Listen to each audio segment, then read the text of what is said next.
भोजशाला की एएसआई की रिपोर्ट आ गई है और एएसआई की रिपोर्ट में स्पष्ट कर दिया गया है कि ये जो भोजशाला है ये मस्जिद नहीं बल्कि मंदिर था। इसको हम लोग पिछले कई वर्षों से कह रहे हैं। एएसआई की टीम को धन्यवाद दूंगा जिन्होंने 3 महीने से ज़्यादा इस पे अथक प्रयास करके सारे एविडेंस इकट्ठे किए हैं, लेकिन इससे एक बहुत बड़ा खतरा सामने आ रहा है। एएसआई की रिपोर्ट में यह बताया गया है कि जो 188 स्तंभ मिले हैं, उन स्तंभों के ऊपर जो कलाकृतियां उकेरी गई थी, उन कलाकृतियों को डिस्टॉर्ट किया गया है और कुछ एक जगह तो बाकायदा छेनी हथौड़े का उपयोग किया गया है।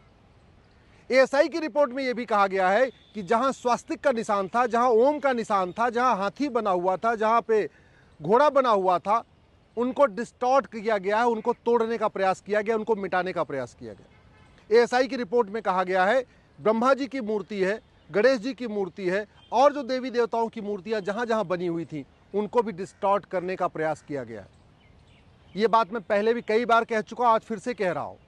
सरकार तत्काल उन सभी स्थानों को अपने कंट्रोल में ले जहां मंदिरों को तोड़ के मस्जिद बनाई गई है, क्योंकि जैसे भोजशाला में सारे सबूत मिटाने का प्रयास किया गया है, वैसे ही जौनपुर के अटाला में भी सबूत मिटाया जा रहा है, पांडुआ में भी सबूत मिटाया जा रहा है, भद्रकाली में भी सबूत मिटाया जा रहा है। भोजशाला में सबूत मिटाने का तो ऑलरेडी आपके पास एविडेंस आ चुका है, एएसआई ने बता दिया है।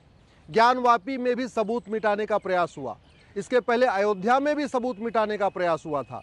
तो भारत में जहां जहां मंदिरों को तोड़ के मस्जिद बनाई गई है, अब वहां के लोग जो वहां जिनका कब्जा अवैध, उनको लगता है कल को एएसआई की जांच हो जाएगी, मामला कोर्ट में जाएगा, तो एक काम करो, सबसे पहले इनके एविडेंस मिटा दो। वहां पे लगातार या तो व्हाइट वॉश किया जा रहा है, पत्थरों को तोड़ा जा रहा है, जो देवी देवताओं की मूर्तियां उनको हटाया जा रहा है, जो ओम के निशान होते हैं, स्वास्तिक के निशान होते हैं और जो हिंदू संस्कृति में और जितने भी निशान होते हैं सबको डिस्ट्रॉय किया जा रहा है, ख़त्म किया जा रहा है।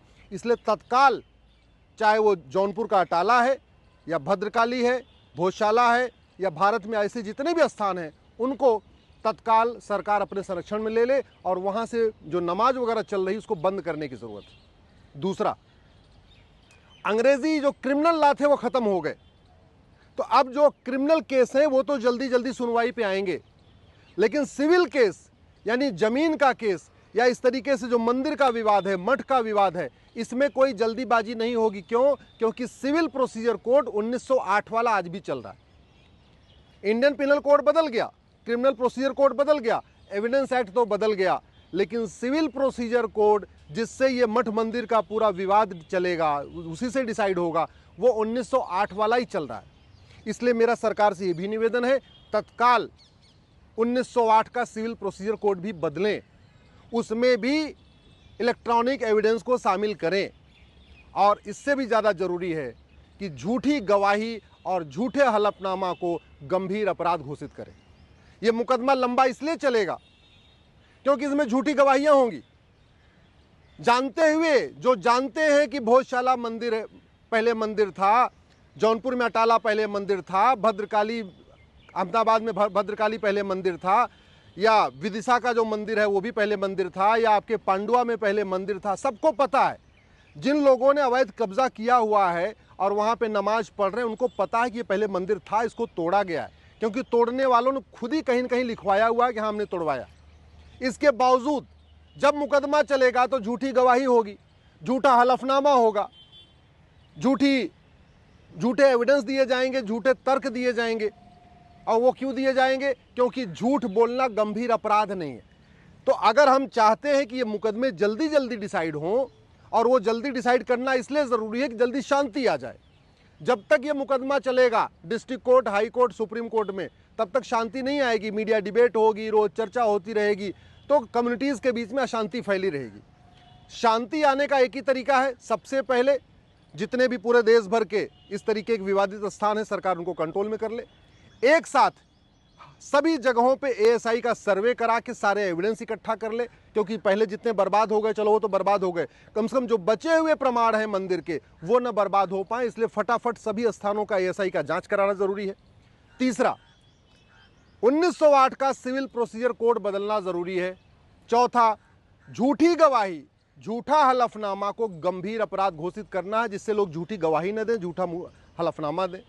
और पांचवा सबसे इंपॉर्टेंट है, नार्को पॉलीग्राफ ब्रेन मैपिंग भी अनिवार्य करना जरूरी है।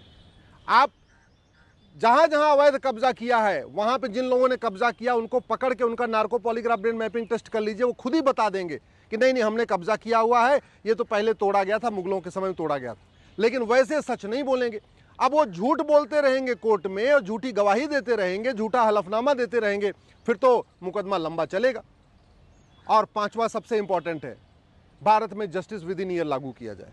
जब तक सभी और क्षेत्रों में लागू हो रहा है चाहे नहीं हो रहा है, कम से कम जहां जहां ये मठ मंदिर के विवाद हैं, चाहे जौनपुर का अटाला है या भोजशाला है या भद्रकाली का है या पांडुआ का है, जहां जहां ऐसे केस चल रहे हैं, उनके लिए स्पेशल कोर्ट बनाना पड़ेगा। स्पेशल कोर्ट बना के ये कहना पड़ेगा आप इन विवादों का समाधान 1 साल में करिए। इसका मतलब ये हुआ, अगर 1 साल में भोजशाला का विवाद डिस्ट्रिक्ट कोर्ट से डिसाइड हो जाए, 1 साल में हाई कोर्ट से डिसाइड हो जाए, 1 साल में सुप्रीम कोर्ट में डिसाइड हो जाए, तो अगले 3 साल के अंदर इस विवाद का अंतिम जो है डिसीजन आ जाएगा। और जब फाइनली सुप्रीम कोर्ट से डिसाइड हो जाएगा तो शांति आ जाएगी। नहीं तो जितनी बार तारीख पड़ेगी उतनी चर्चा होती रहेगी, उतने बार बार गवाहों के बयान होंगे, मीडिया में भी चर्चा होगी, इससे अशांति फैलेगी। शांति लाने का एक ही तरीका है, कानूनों को बदला जाए।